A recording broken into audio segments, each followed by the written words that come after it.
Bonjour à tous, et bien écoutez, aujourd'hui on se retrouve pour faire une vidéo sur les nouvelles monoplaces 2026. Ça y est, on est dans la semaine des premières livrées de la saison.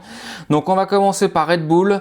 Alors déjà, premier constat, qu'est-ce qu'elles sont belles les voitures. Mais qu'est-ce qu'elles sont belles les voitures. Le fait d'être plus courtes, moins larges, ça en fait des monoplaces un petit peu à l'ancienne.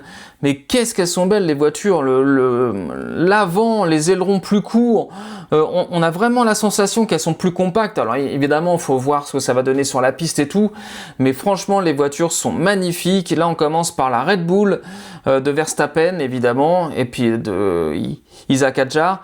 Donc franchement, magnifique, dans un beau bleu métallisé, évidemment bleu Ford, maintenant qu'ils sont en moteur Ford, avec évidemment, on connaît les couleurs Red Bull, mais la voiture, elle est juste magnifique. Hâte de la voir en lumière, parce que là, évidemment, la photo est sombre, elle est prise en photo dans le noir. Hâte de la voir vraiment sur la piste, parce que je pense que le bleu va vachement ressortir, et ça va être super beau. Mais en tout cas, la voiture, elle est magnifique.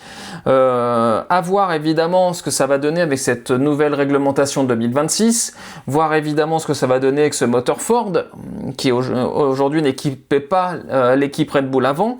Donc, mais en tout cas, elles sont juste magnifiques. Si on doit juste vraiment donner un avis sur le visuel, parce qu'on va attendre de les voir tourner pour donner un avis sur le sportif, mais en tout cas, visuellement, elles sont juste sublimes.